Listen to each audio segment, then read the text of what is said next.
Yalla. How was your exam? Okay? Yeah, let's just start and finish his occasion. بسم الله والصلاة والسلام على نبينا رسول الله وعلى آله وصحبه وسلم تسليما كثيرا. Today on the 7th of Dhul-Qa'dah we'll continue on the chapter of Zakah on page 298. Number 4, those whose hearts have been inclined towards Islam. بسم الله الرحمن الرحيم الحمد لله والصلاة والسلام على رسول الله وعلى آله وصحبه ومن والاه. We've been discussing Masarif al-Zakah, meaning the places or the people, the categories of people whom the Zakah is to be given to. And we said we don't have to give all the categories, just one category will be enough. And we discussed already 3 categories. We discussed the Faqir and the Miskeen, and we differentiated between them. And we called the poor and the indigent. And we discussed as well the third one, which is Al-Amiluna alayha, the one being deputized by the state to collect the Zakah. And this Al-Amiluna alayha is one of those 5 rich people who are allowed to receive Zakah. There are 5 rich people who are allowed to receive the Zakah. One of them is the one who's been deputized to collect the Zakah. So that even if he's rich, but because he works to collect the Zakah, distribute the Zakah, then he's allowed to receive from the Zakah. Now we're coming to the Mu'allafa Qulub, the ones who want to reconcile their hearts.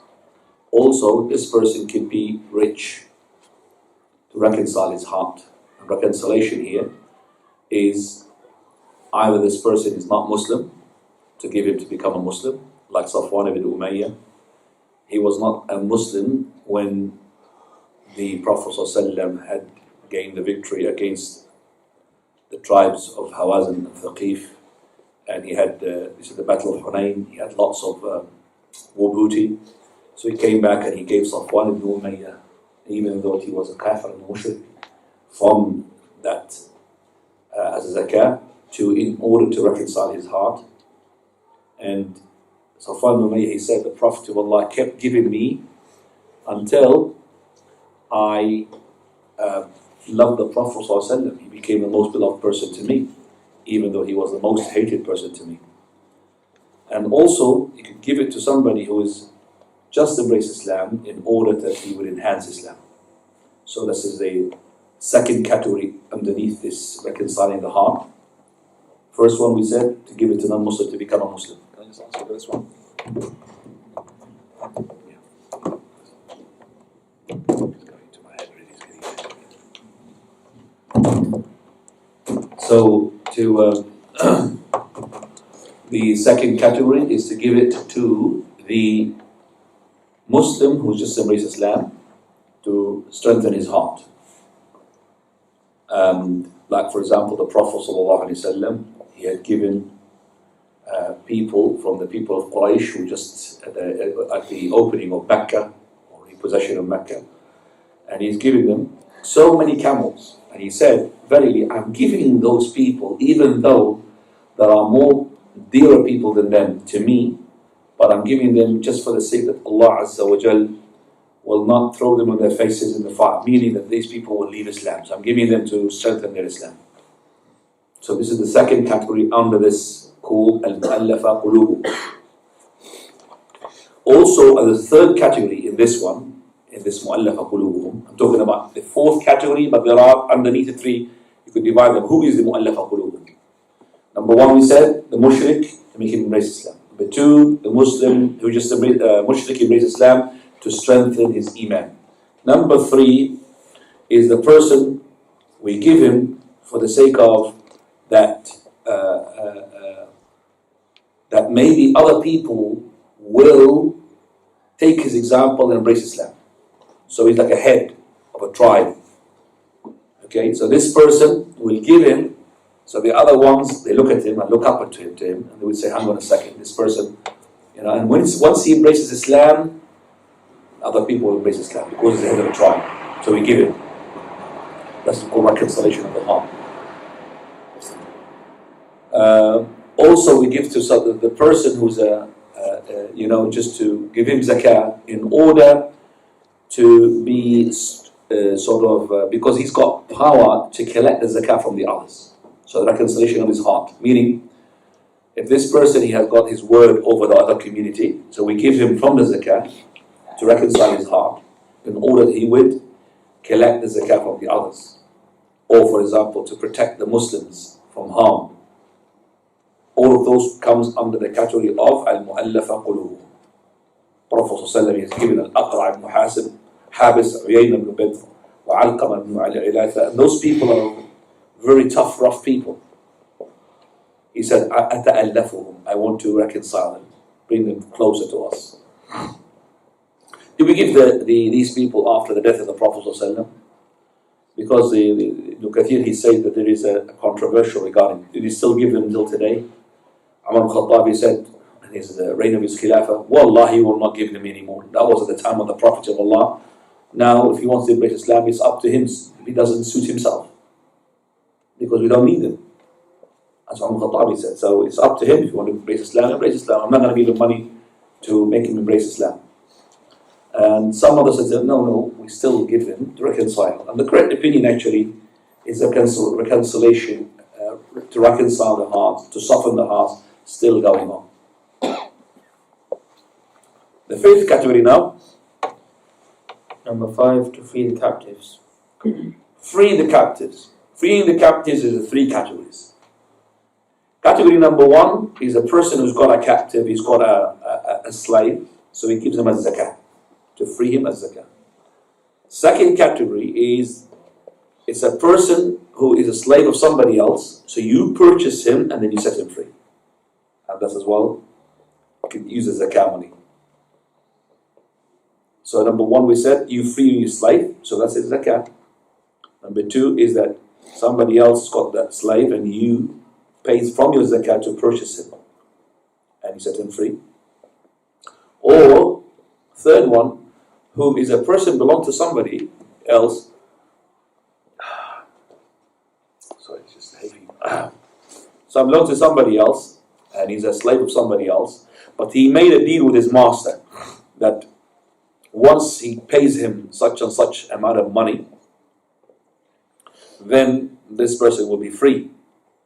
So you, from your own zakah money, you give to that slave straight away in order to set himself free. So we call it al-mukatab. Al-mukatab. You anybody tissues, please? Please. You see, something coming from here is just really making my eyes water. There's all greenery there. Yeah. Want to shut the door?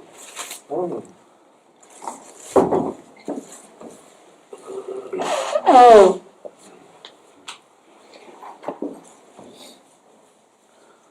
Right.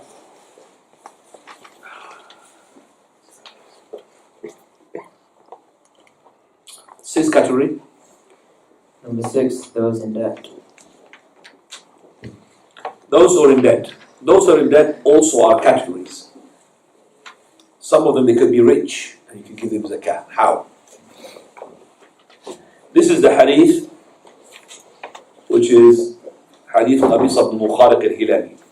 I would like to read it for you.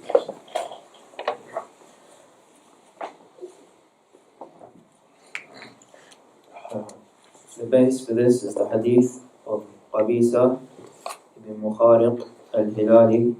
He said, I incurred a debt resolving a dispute between people and went to the Messenger of Allah sallallahu alayhi wasallam asking him to help pay. The Messenger of Allah sallallahu alayhi wasallam said, wait until some charity is brought to us so that we can give it to you. He then said, O Qabisa, begging is not allowed except in 3 cases. A man who incurred debts solving disputes, he is allowed to ask until he collects its amount and then must stop. A man who was inflicted by a disaster that consumed his wealth, he is allowed to ask until he collects what suffices for his livelihood. And a man who was overcome by poverty, such that 3 knowledgeable relatives of his stand up and proclaim, so and so was overcome by poverty. This man is allowed to ask until he collects what sustains his livelihood. Other than these cases, begging is an unlawful amount that one illegally consumes. Okay, we'd like to ask you what is the difference between category number 2 and category number 3. Repeat them again. So, this is the hadith where they said that the Qabisa, he came to the Prophet of Allah and he said, Messenger of Allah, tahammaltu hamana, meaning I have burdened myself with a debt to reconcile between two people or two tribes. Meaning, let's say somebody had killed somebody, let's say by mistake, or through a fight, and or even deliberate. And the settlement was that, okay, we're not going to kill somebody from your side because he's deliberate, or if it was not deliberate, there is a blood money to be paid. That blood money could be heavy penalty, a lot of blood money, especially if it's the case if it is a deliberate kill. So a person would step in to say that, okay, on me to settle this blood money, just for the sake of putting an end for any sort of clash between the two tribes. I will settle. I'll take this on the burden. I'll take the burden of this to pay it to the people whom the killed person belonged to, and I'll settle this amount. Now this person, he could be a millionaire. It doesn't matter. So he comes to any charity, any masjid, and he says that I have taken the burden of such and such blood money that belong to such and such people that they are having a dispute and they'll reconcile between them. And I want to collect money. So that's the Qabisa when he came to the Prophet of Allah. So the Prophet of Allah said, okay, stay aside here until we get the sadaqah and we'll command to give it to you. So Qabisa, he could be a millionaire. It doesn't matter. But he is, Jazallahu khairan, he is out of his time, came to what? To settle between what? Two tribes. Okay? So he said, I will settle this. So we have to help him. So we pay from our what? From our zakah to give this person in order to settle the blood money, which is to settle the dispute. Now Qabisa doesn't have to pay a penny, even as I said, if he's Bill Gates. Doesn't matter. So we give him, so he takes the zakah, not for his pocket, for what? To settle the dispute, the blood money. Blood money could be hundreds of thousands. And Islam came to encourage such an act. Okay? Islam came to encourage such an act. That a person steps in to solve matters between tribes because there was death taking place. And maybe some of you don't know these things because they don't live it, but I live this thing. I live in our countries. Anybody knows about this? Yes? Yeah. I come from a tribal area, they have these sort of disputes as well. Wait, Patan or something? Yeah. Patan, yeah. Patan crazy. Yeah. They're really, mashallah, tabarakallah. They are taking revenge. Yeah, that blood money is in Patan, I know that. Correct. طيب, khair inshallah. And then, we got some people as well like us in our countries which are so into the old days, they want to take revenge. But we settle this by blood money to end up the killing. So Allah musta'an. So this is Qabisa, even is rich, he could be collecting zakah, and you pay him zakah for the sake of to settle the dispute. Second one, focus here please. Second one. A person, again, second one, read it again. Number 2, a man who was inflicted by a disaster that consumed his wealth. A man who has been inflicted by disaster that consumed his wealth. So, we'll give him enough to make him stand on his feet. The third one. Number 3, and a man who was overcome by poverty, such that 3 knowledgeable relatives of his stand up and claim so-and-so was overcome by poverty. So what's the difference? Why is number 3, we need 3 witnesses from his own tribe to witness, to testify that he needs money? While the second category, we didn't need 3 people. Anybody would like to tell? Further. Is it because he's rich and he gets bankrupt? Then he needs to have witnesses to say that he needs the money, because otherwise people think he's already. Well, the other one could be rich as well. He lost the money, but didn't need 3. He could be very rich as well, even richer than the third category. But we didn't need 3 people. Yes, sir. Is it because when disaster struck, it's visible? Ah, well done, Masha. Clever boy. Mashallah, tabarakallah. When disaster takes place, it's like burning. His house is burned, his crops has been burned, flood took place. Everybody knows that, so they doesn't need 3 people to witness. Whereas the other one, something that is to do with his money, somewhere being taken away, he's being conned, or he's being liquidated, or something had happened to him. Nobody knows except for very few people. That's why we need how many? 3, or not just any 3. 3 people who are min Ahl al-Hijr. That is, people who are sedate, knows what they're talking about, sensible people. And they will testify that this person, yes, true, he's in need. So we give him until he is satisfied, until he's on his feet. Alright, number 7. Number 7, for Allah's cause. For Allah's cause is always, fi sabilillah, means jihad. So he gives zakah, and this is another category of where the person can be rich, but he could still receive zakah. He could be rich, but you want to provide him with a horse. The zakah. So you buy him, even he's capable of buying not just one horse, million of horses. But he's a mujahid. So he's put in jihad, you could give him zakah, from your own zakah, to equip him. Do you understand that? That's one of the categories of the rich people who receive zakah. Remember that, because we're going to come to the hadith who are the rich people who receive the zakah. And also, fi sabilillah, it could be hajj. And the hajj, why? Because of the following hadith. Allah ibn Abbas. I, the author, and that Ibn Kathir was referring to the following hadith narrated by Ibn Abbas radiallahu anhu. The Messenger of Allah sallallahu alayhi wa sallam was intending to perform the pilgrimage. A woman said to her husband, "Let me make the pilgrimage with the Messenger of Allah sallallahu alayhi wa sallam." He replied, "I have nothing for you to make the pilgrimage on." She said, "Let me ride on such and such camel of yours." He replied, "It is being kept for the sake of Allah." He then went to the Messenger of Allah sallallahu alayhi wa sallam and said, "My wife conveys her greetings to you. She has asked me to make the pilgrimage with you. I told her that I have nothing for her to make the pilgrimage on, and she requested such and such camel. I told her that it was being kept for the sake of Allah." Kept for the sake of Allah, kept for the jihad. Kept for the sake of Allah, rather than the sake of jihad. The word for the sake of Allah, kept for what? For jihad. Now, Prophet sallallahu alayhi wa sallam then told him, "If you let her make the pilgrimage upon it, it would be for jihad."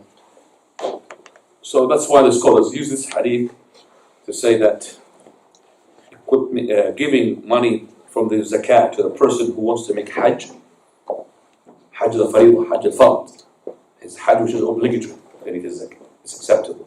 So to give zakat to somebody who wants to make hajj, to make him able to make the hajj, that is acceptable. Alright.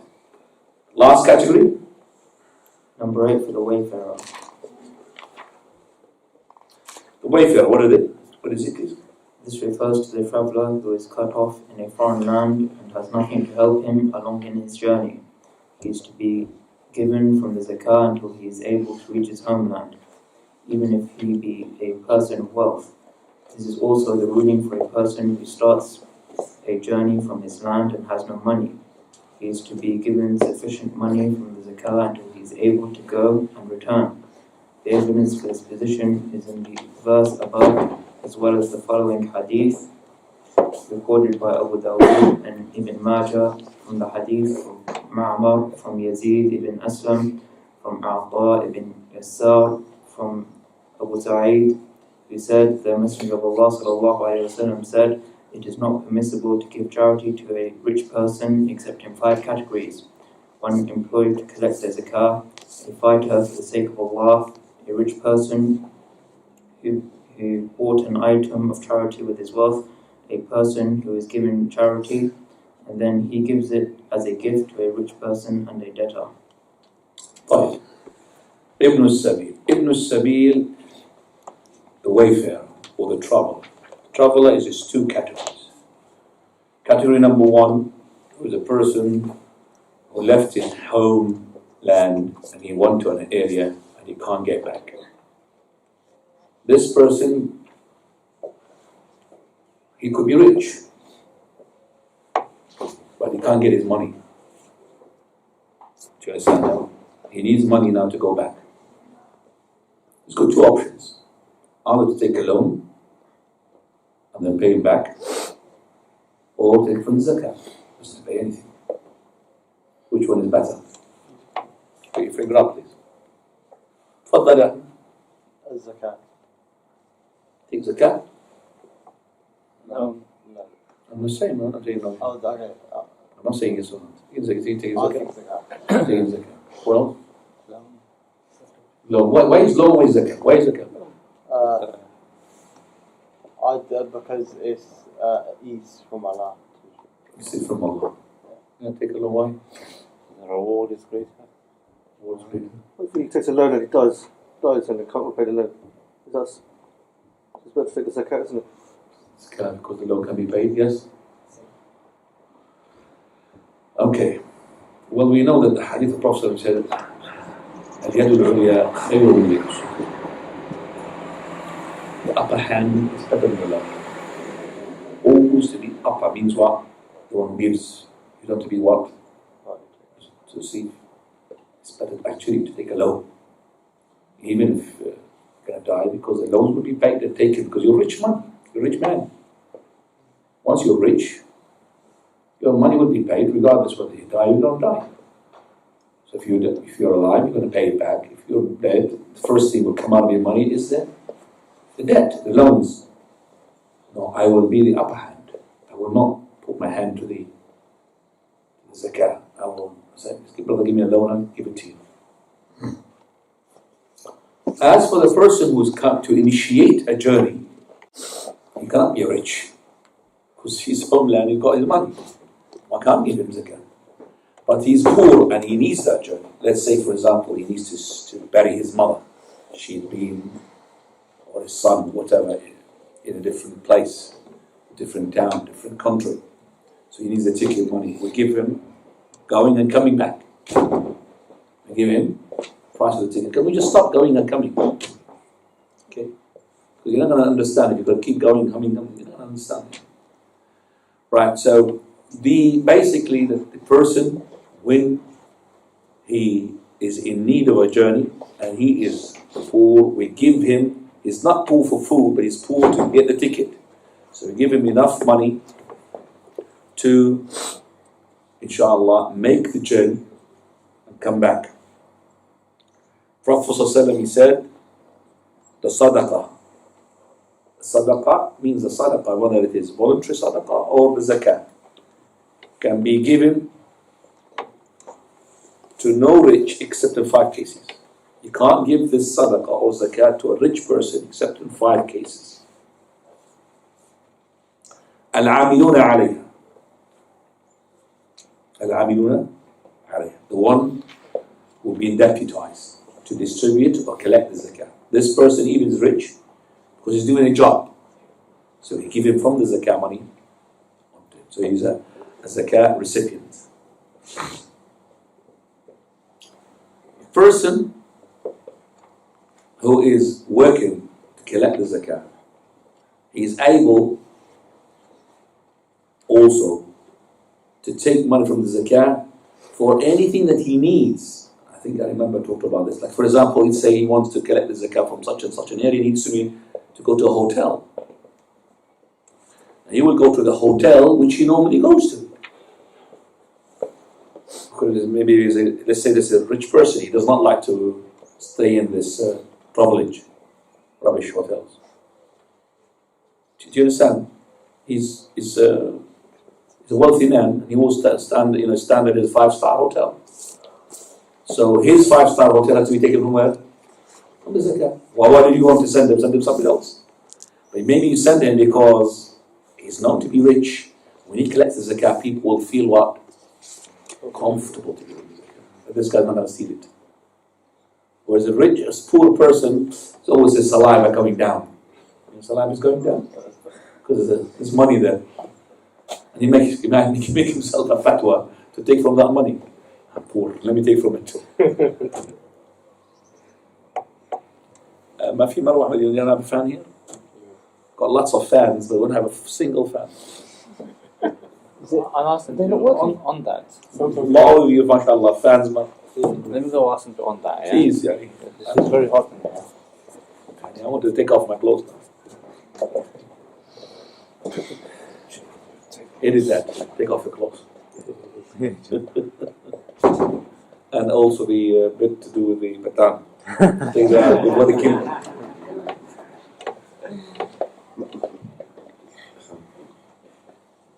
Right.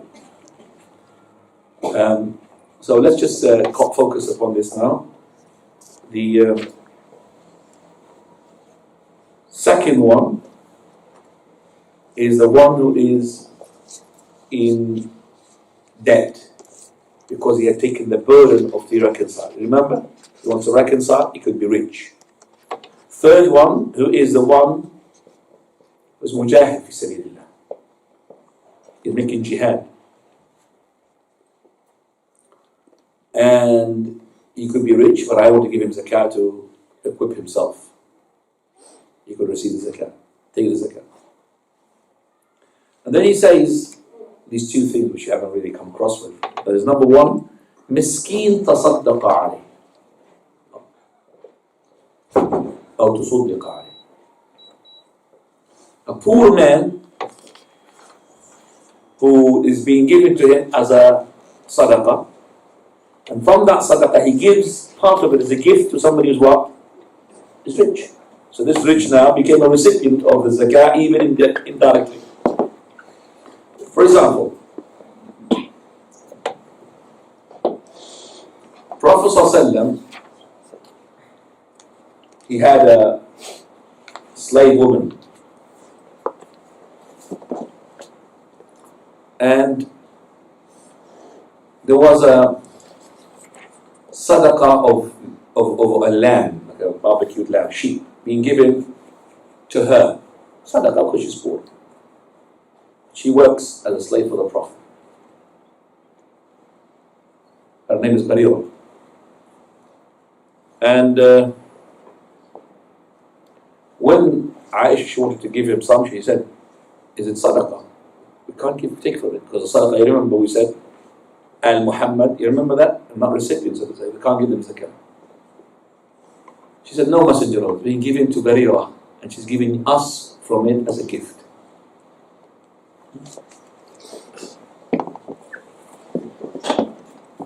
Do you understand what we said? She's being given to Barira as a sadaqah. So it's not to us, not to the family of Muhammad. And she's given from that sadaqah to us as a what? As a gift, no problem. Okay, it's no problem.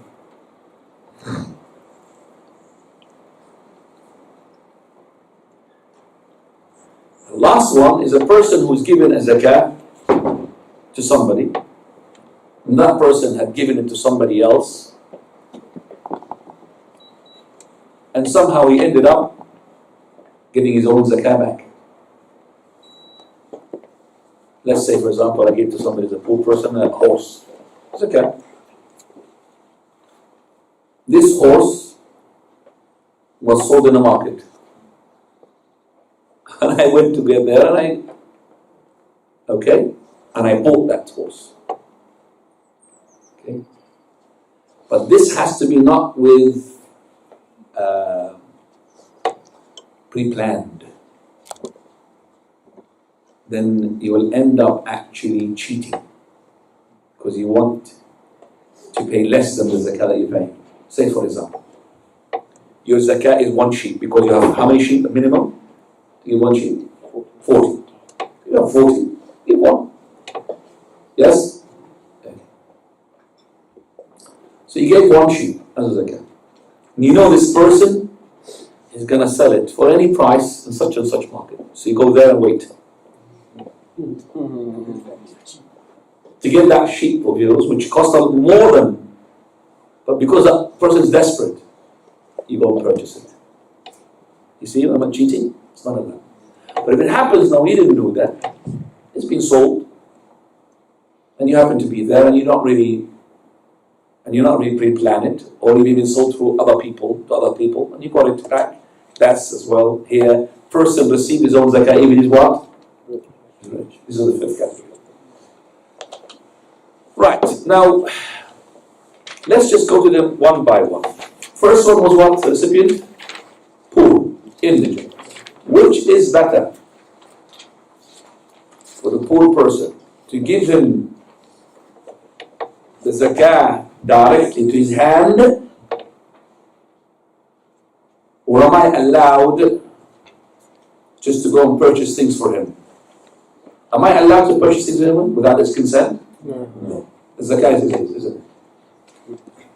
Yes? Right. What about the person is in debt?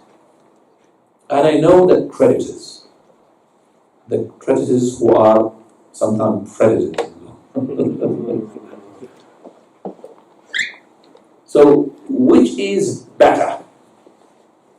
To give the one who's in debt the money so he could pay the creditor his money back, or you go directly and pay the creditor on behalf of that person who's in debt? Which one is better? Put your finger up and I will. First one. Father, Creditor. there's no first one, second one. You have to explain to me. Pay to creditor directly. Pray the creditor directly. You think it's paying to the creditor directly? Why? Because his dignity, the rich man, and he will feel embarrassed to give him and then he pay the credit. So the creditor will get directly and he said, So you pay the creditor, yeah. not to make the one who is in debt in the embarrassment. Okay? No, you give him the money. You give who? The one in debt. Yeah, so he can give it the creditor himself. Because it is? Because he got himself in debt, so he pay it himself. Okay. Now, You give it to the person who's in debt because they might want to take a bit of it to like buy food and stuff, and then give the rest to the creditor. no, he's not in poverty for food. It's just, that type of person will not give you. That's a dodgy one. Actually, we got two cases where we got Ahmed's case, dodgy one. Not you, the case of yours that you presented is a dodgy one. Why? Because that person, you think that he might take it for something else. So I will, in that case, give it to the one who's a creditor. Because he might spend it in very liquid. I don't want him to spend it very liquid. I want to settle what? The debt. It's not in need of very liquid nor food. Whereas in the case of the man, which is correct, that is, if this person, we know that he will pay the creditor, it would be more better to give him in his hand so that he could go to the creditor and give him, not to embarrass him the other way around, to go and say this is a sadaqah, because he wants to feel this is his own money. So when he goes to the creditor, take your money without the creditor knowing the what? That this is from charity. No, he doesn't know. I worked and got it. This is your money. So the upper hand, remember, is better than the what? The lower hand. So I'm giving you back your money. That's it. Now the creditor will be able to give him as well again a loan later on. If he, do you understand me? But if he told his charity, I said, hang on a second. If he gave him charity this time, I'm not going to give him charity next time. So he gave to the person who's in debt to pay back better than to give the creditor. Is that understood? Yes, Habibi? Right. What about the person who is a slave? Do we give to the person who is a slave in his hand, or to give to the master and free him? Yes? It depends on what. It depends. Yeah. If the slave is making a deal with his master, then I give the slave. But if he's not making a deal with the master, then I will go to the owner, and I purchase him, and I said to him, what? Free. That's the zakat. Sheikh, if you're like the master or a master and you have to pay zakat and You just set him free because it's your money. Okay, that's fine. So how much is my slave worth? 500. Okay, my zakat is 1,000. This is 500, and I'll pay the rest is in. Okay, so you set him free as part of the zakat. It's more encourageable to set him free rather than to give me money. Set him free. Fine. Anything regarding the zakat before we go to zakat al-fitr? Fadl. With debt, zakat, doesn't matter what type of debt the person's in. Like, they could be in haram debt, interest mortgage or something. Jazakallah. Let's just go to the categories of number. Remind me of this debt now. First of all, you need to know that the journey, you remember the one who was in journey, the wayfarer, the traveler. If this person had gone to a journey where it's haram journey, we're going to give him zakat. Do you understand? We don't give him zakat. If it's haram, he wants to say, brother, I don't have money, I want to have trouble just to go and fornicate with him. We don't give him zakat, even if he's in need. Okay. Now we come into the loan, same thing applies. Unless he repented to Allah. Okay? If he repents to Allah, we'll give him from the zakat. So we had a loan to purchase alcohol. We had a loan to do zina. But he's in debt now, and he repented to Allah. We will settle his debt. But if he still is in debt, because he's going to pay his debt, he's going to be in more debt to make more zina, we're not going to give him that chance. Do you understand what I'm saying? So if he repented, we'll give him, if he does not. Question. Is there any zakah on that rich young guy? How old are you? 12. 12. What's your name? Abdullah. The way you been last time in the Quran class. Go on, tell him. Hopefully better than Quran. طيب, Ya Abdullah, say that he became a millionaire somehow. Okay? He became a millionaire. Do you have to pay zakat or not? That's a question. Abdullah hasn't reached his puberty. Allah's still a young boy. Him, or let's say his little brother, was a baby. He became another millionaire as well. His father said, where did he get from? Where did he get a millionaire from? You robbed a bank or something? So the baby became a millionaire. Do we have to take zakah from him every year or not? No zakah. And the hadith which says, Hadith Aisha, the Prophet said, invest in the money of the orphan before the zakah eats it. That's not correct. It's unauthentic. The orphan is the one who had lost his what? Father. And he is that hasn't reached his puberty. The one who lost his mother, his father is alive in front of him. The one who lost his both, yes, of course. Right. So the young child or the orphan, there is no zakah on their money. Now, For the traveller, when you give them zakat, do you give them zakat so their journey is comfortable or just about manageable? you give them the zakah where the journey is decent. So you're talking about, let's say, for example, he's stranded in Pakistan. He wants to come back. And he hasn't got the money. Or he's got the money here. When I give him the zakah, do I give him the zakah, which is journey about 5 stops on the road and about 4 days to come back, come here? That's not dignity. Because it's cheap ticket, So he's stopping in everywhere.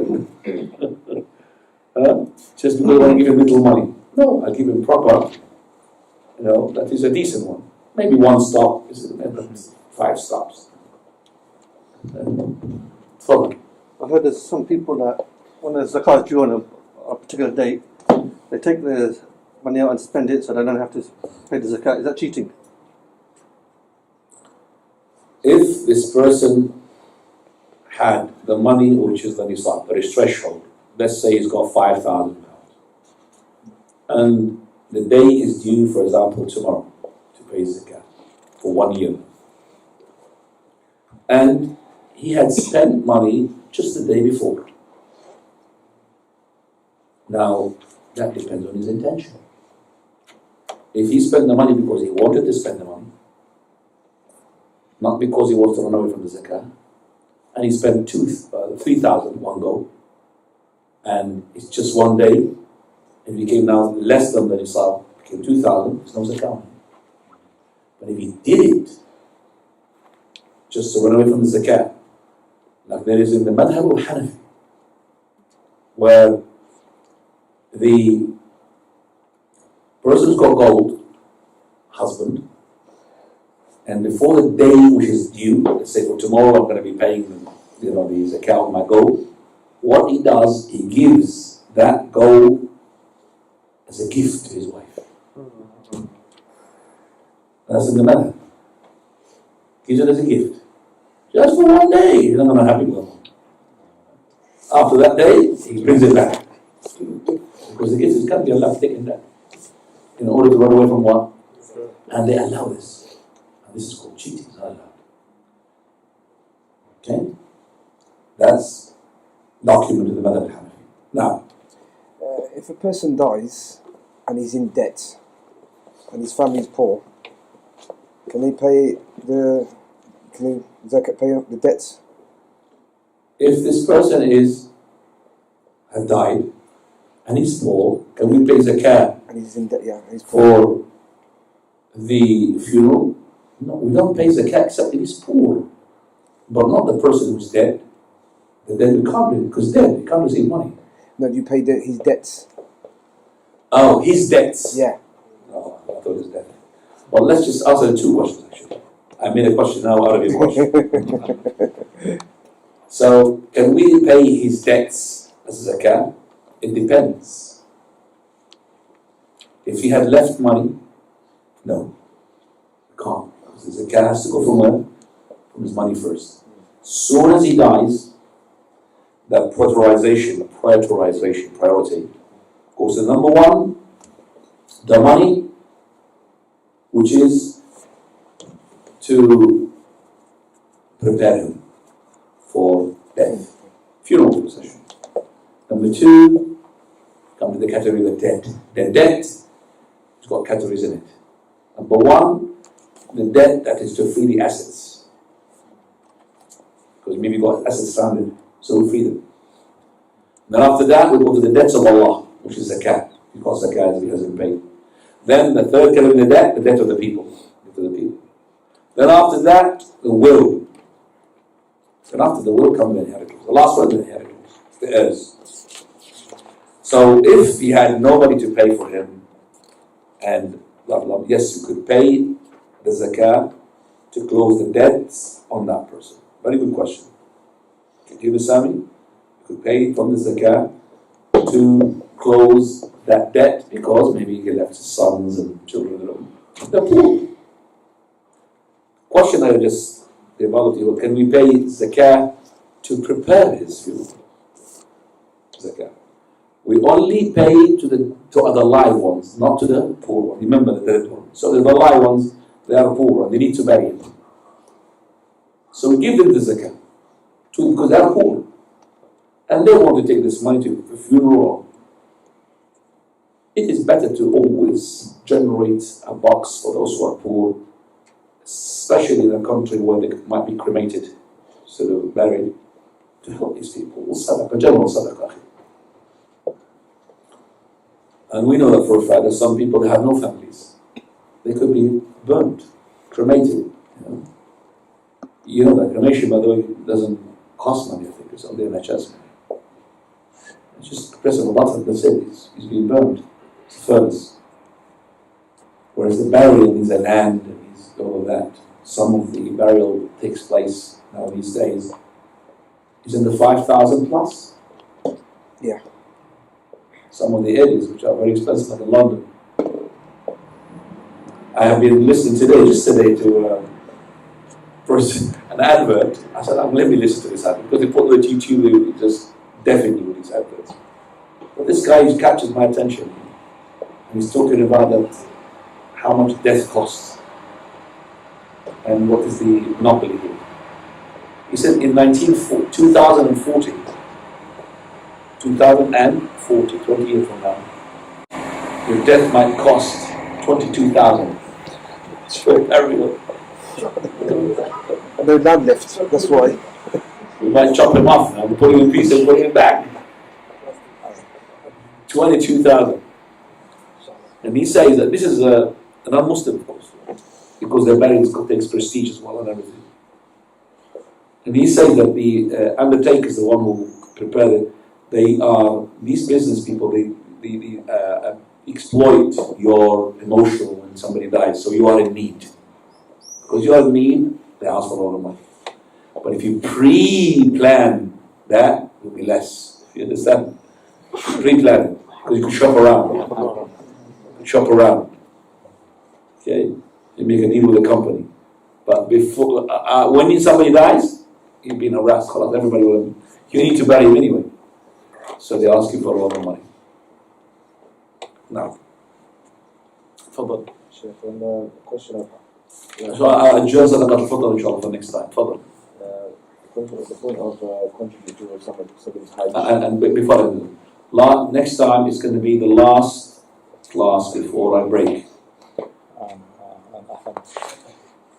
And then I'm talking about Wednesday. What's today? What's the day? 10th, yes. So last class Wednesday. Oh, okay. Yes, it's going to be, yes. After 2 weeks. All right. Last class is going to be Wednesday. Huh? The class is going to be about Hajj. We are actually We don't want we're going to do the Hajj here. So it's going to be Hajj after they come back, inshallah. So it's going to be Zakat al-Fitr. Okay. We might make an introduction for the Hajj. I'm looking at the time. I mean, Zakat al-Fitr, I could finish it and start Hajj next time. I don't mind. It's up to you guys. Huh? What's that? Hajj class, please. You want to go to the Hajj? You're going to Hajj? Yes. Are you Bangladeshi? Yes. That's why you said Hajj. It's Hajj. And I said, because I've got Bashir, I know. I keep saying Hajj. Hajj is with an A, Fatha. طيب. Okay, Zakat al-Fitr. And what's your question quickly? The question is, for the person who is paying for their hajj, if it is only for somebody who you know they'll never have the means to pay, or if you know they don't have the means now, but they're working and you know eventually they're going to get the means to pay, can you give to that person as well, or is it just the person who you know they'll never have the means to pay in a poor country or Referring to the Hajj, you mean? yes, if you contribute zakat towards If something, you give Zakat to Hajj Zakat, you can't get it back. But I don't understand what you're saying. no. So do I give it to somebody who I know they're not working, they might be No, somebody can't make Hajj. Maybe he could be working, but Hajj takes a lot of money. Hajj needs at least £6,000 or £5,000. $5,000. I'm not talking just that. You pay the company and everything, but you need to have a £500 pocket in your pocket money. So £5,000 you need, for Hajj. So these people maybe can't afford the £5,000. So you give them, whether they work or they're bankrupt or they're. But if you know that they're in a working environment and eventually they might have the means to... It doesn't matter eventually. We can't really talk about the future. Eventually they might die before they get there eventually. You give them now for the Hajj. Are you going to have the Zakat al-Fitr or are you going to put your finger up? Oh, there's a question for my mom. Okay. How did you get it? MashaAllah. Go ahead.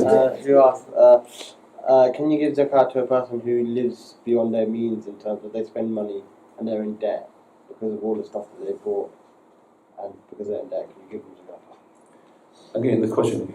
So say someone they only have this much budget and it's like say £100, but they spend beyond their means, and then at the end of the month they realise they're in debt. You have to give them As long as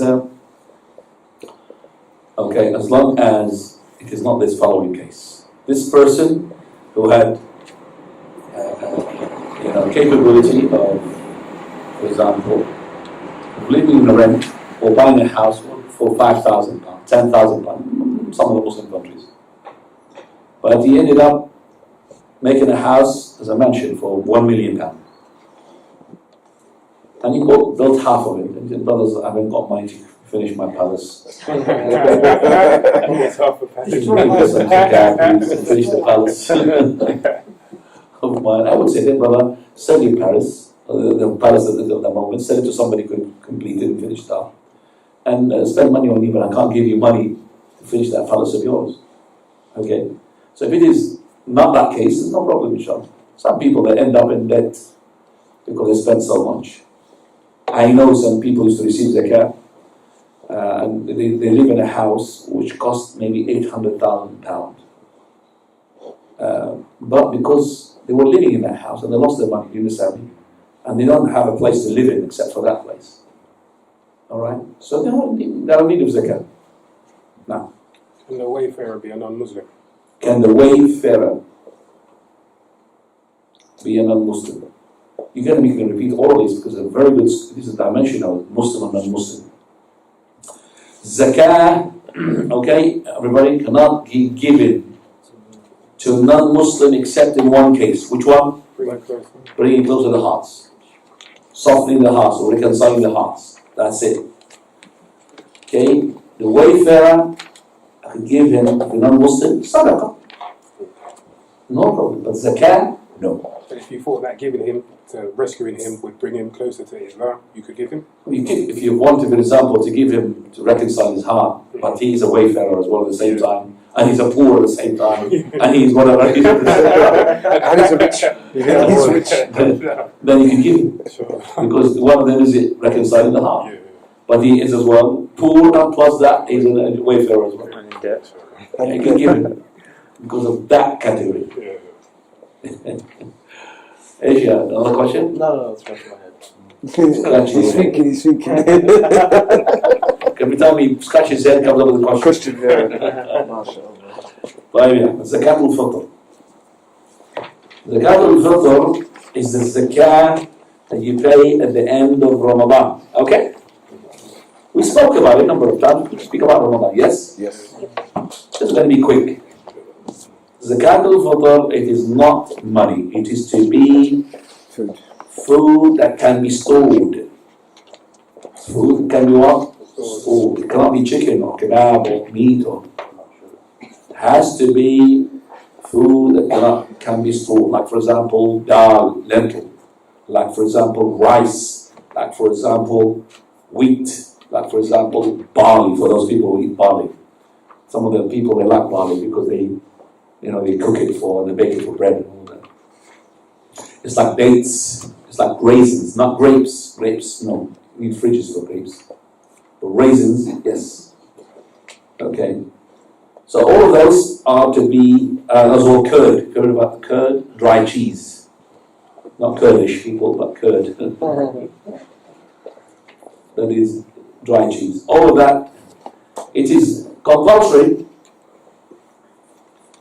on the person who is in charge of his family.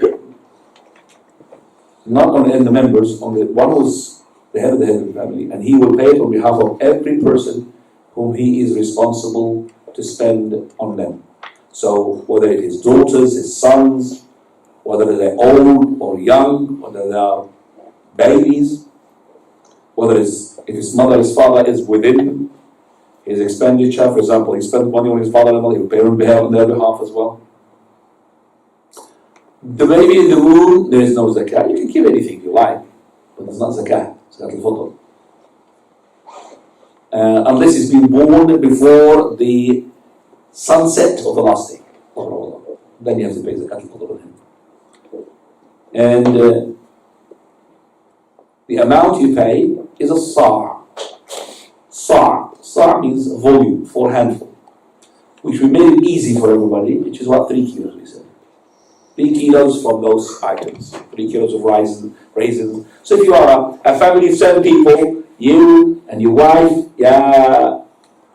Abdullah, you and your wife and 8 children. You are 10 now. How many kilos are you going to bring out from the raisins or the dates? Or it's total 10. Come on, each one's 3 kilos. Oh, 30. 30, yes. So 10 members of the family, each one 3 kilos. 10 multiplied by 3. You give 30 kilos of rice or 30 kilos of dates. Okay, do you understand that? And you give it to the poor, and the recipient is only one. It's not like the 8 categories in this, and that is faqir or miskin, the poor person, the one who cannot find his food for the day and the night. So you give it to him. And even that poor person, once you give him that food, he starts becoming rich. You give it to what? So that comes to other people as well. What is the wisdom behind this? 2 reasons. Number 1, to clear your mistakes, to purify your fast. So, purification for the fasting person from indecent speech, because you have scratched your fast somehow. Second reason is food for the poor people. So when they come to the Eid prayer, they come, what happens? They know that, alhamdulillah, they've secured their family, but enough food for them. They come and enjoy with us the celebration of the Eid. That's what it is. Why we cannot give the zakat al-fitr outside our vicinity, our area, unless we don't have poor people. So if we have poor people in Aylesbury, the zakat al-fitr goes to people in Aylesbury, the Muslim ones. And the zakat al-fitr is only for whom? Muslim. The Arabic and Indian Muslim. The zakat al-fitr is to Muslims.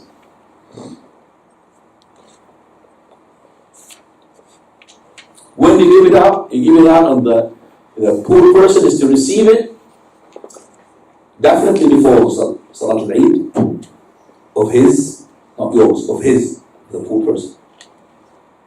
And it has to be within the last 2 days, because to be close to the what?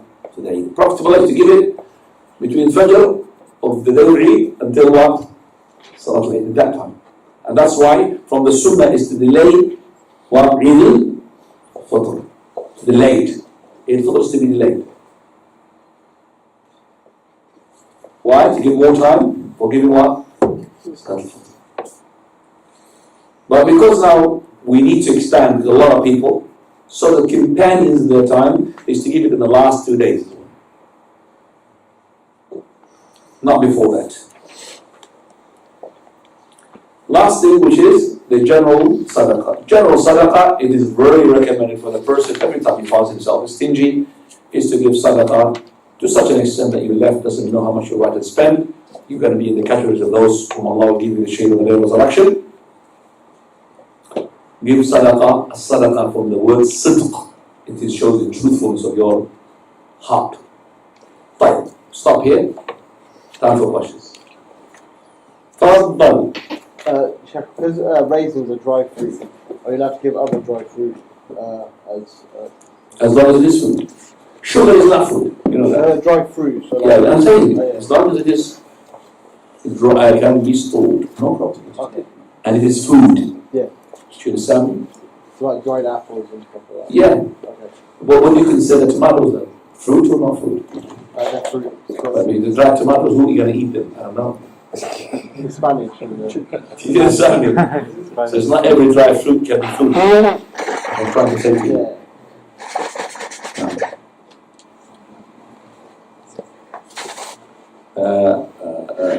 Raisins is well known to be food for the people. And that is why we see that as well, that the people of the place where you're going to give them, you need to have food is food for them. Maybe if you give them raisins, it's not going to be food for them. Just the barley. We don't give barley to everybody. Some people ask, we want barley. Some poor people will say, we want barley, please. Because their bread is from the barley, or the chapatis from the barley, the roti is from the barley. Huh? You know the roti comes from barley as well. Not from wheat. Probably. Zakat al-Hawl can be delayed. Sorry? Zakat al-Hawl can be delayed. Very good question. Can we delay the zakat? So the zakat is due, you're not allowed to delay it. Straight away, you take it out from your money. So I've got 5,000, so how much is the cap on 10,000 now? How much is the cap? 10,000. How much is the cap? Come on, you should know that. 10,000. You got 10,000, 10 grand. Anybody? On the kids? Adults? Huh? 250 pounds. That's 2.5%. 250 pounds. So 250 pounds, you set it aside. That's the zakat. Now, you set it aside, khalas, you know they get them. Because maybe you don't have a poor person to give now. As long as you took it away. And as soon as you find a person who's a recipient, you give it to him. Okay? Whether it's online or on the rail. There's two online here. If you heard about this, somebody sent me an image, which is a true image. You know, in India, they put in the vegetables on the rail. So they say vegetables online. Because the line of the rail is on top of that, the train rails go online vegetables. Allah understand. Big market. Big market, yes, it's a big market. Hey. What was the last question, madam? I forgot. 250, yeah. By the way, let's say that 250 pounds, you put it aside, a thief and stole it from you. You put the 250, which is the zakat, you want to give it to a poor person. Before you gave it to a poor person, somebody stole it from you. Do you pay the gain or khalas? I took it out. Do you understand what I'm saying? You took the 250 pounds, you give it to the poor people. So khalas, you set it aside. Somehow a thief.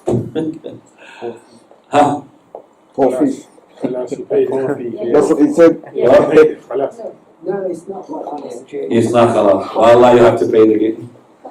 You have to get from that 10,000 number 250. It probably was the same one you're going to give it to anyway. So if it's been taken away or stolen or you have lost it, to substitute. Okay. But is 10,000 pounds always coming? If it's reaching you. What happens? Not just 250. 10,000. No, it's different. You still have to pay 250? Yeah. No. Do you understand me now? No. Not 250. You are poor people. You are poor person, now you need zakat. So you've been stolen now, even after the zakat was due. But he stole all his money. It's poor. No, there's everything's paid by direct debit, like your wages and your bills are taken out of your bank. So if you've got a certain amount in the bank, but you're taking it out every month, you still have to pay zakat on that money. You pay zakat on the savings, on the savings. That's on the savings. Always on the savings. Whatever savings, if it stays for 1 year, you pay zakat on it. Now, are you allowed to pay zakat to someone who is going to be in debt, but to prevent them from going into debt? You give them, like, say no, you don't give zakat to somebody who is not in debt, unless he becomes in debt. No, but to prevent them to go in debt. Like, say if someone goes to pay for uni and they get in debt for like 9 grand. You wait for them until they become in debt. Because they might change their mind and not go to the uni. True or not? Yeah. 10,000 dropped. And not zakat. If you lost the 250. No, but I mean, the 10,000 had reached a year. What are you talking about? 250 lost. No, 900. Listen. If you had the 10,000 pounds and you went to for the whole year, and after the 1 year, like for example, you spent 5,000, you still have to pay the 250. But this person, he lost his money after the years passed. So they were not going to ask him for 250 once he gets money because he lost all his money. Did you understand what I said? The first scenario, 250 stolen. The whole dropped. So no zakat. If the 250 you set it aside, you still got your 10,000 there, or 9,750 still there. Still you have to take from that money to give to the poor people. Now. The amount of zakat you give, if you give extra on top of that, is that considered sadaqah? If you give extra, it's considered sadaqah. Can I give my zakat before I reach the year? Yes. But I have to calculate. If my money was more than what I paid as zakah, I would pay the difference. If it's less, then it's going to be considered a sadaqah. You pay more, alhamdulillah. You can't ask the poor person, give me back some of that zakah, because my capital was not as I calculated. No. Can you give more than one sa'? You could give more than one side. You could give a sack. Okay? No problem, inshallah. You remember, you know a sack? What's a sack? Like, what's happened to this one? That was That one's broken. Yeah, It leaks. And it was really, mashallah, doing very well. Didn't notice it. But that one's doing nothing. It was when you opened that one, you could do a lot there. Buddy, no questions? Quiz, get this. At what point do you stop giving zakat to like a At what point do we stop giving zakat? What do you mean? to like a so say if like You give a zakat until this person is on his feet for 1 year, if you wish. okay. For 1 year. Make him rich for 1 year. A zakat. We're going to give a zakat just, brother, I'll give you a life for 1 day. No, like say if there was like only like a handful of poor people in the community and everyone gave their zakat to them and then they're rich. Yeah, that's what I'm saying. But you see, the poor person, he's living in a healthy community. So if you find, for example, a poor person who is making a fortune out of this, and he still pretends to be poor, all his money will be suht, like the Prophet said, well, haram. And there are. There was a lady whom her husband deserted her, and he left her with 5 children. And he left to another country. And because of that case, she started receiving what? Huge money, not sadaqah, zakah. And she was living in a shack, you know, like one of these metal things. Okay? And she did not move from that shack until later on, years after. I'll tell you what happened. That her husband, by the way, he died. I know this story because then I'm close. Her husband tried to go back to her. She kicked him out because the source of money was stopped. Do you understand that? The people who are pouring money into her, she doesn't want him. And she bought a mansion. She made later on a mansion. Proper house. You know. So all of that money she's been saving all these years, pretending that she's poor, but she was not poor. Okay, she built a big mansion from that money.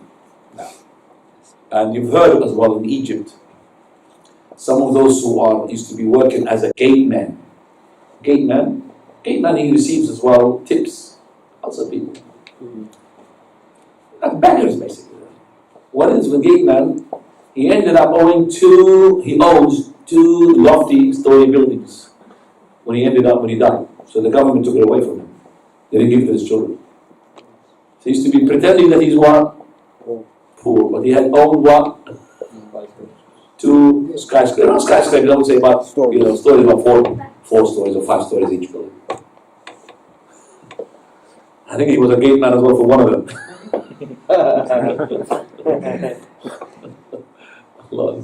طيب سبحانك اللهم وبحمدك أشهد أن لا إله إلا أنت أستغفرك وأتوب إليك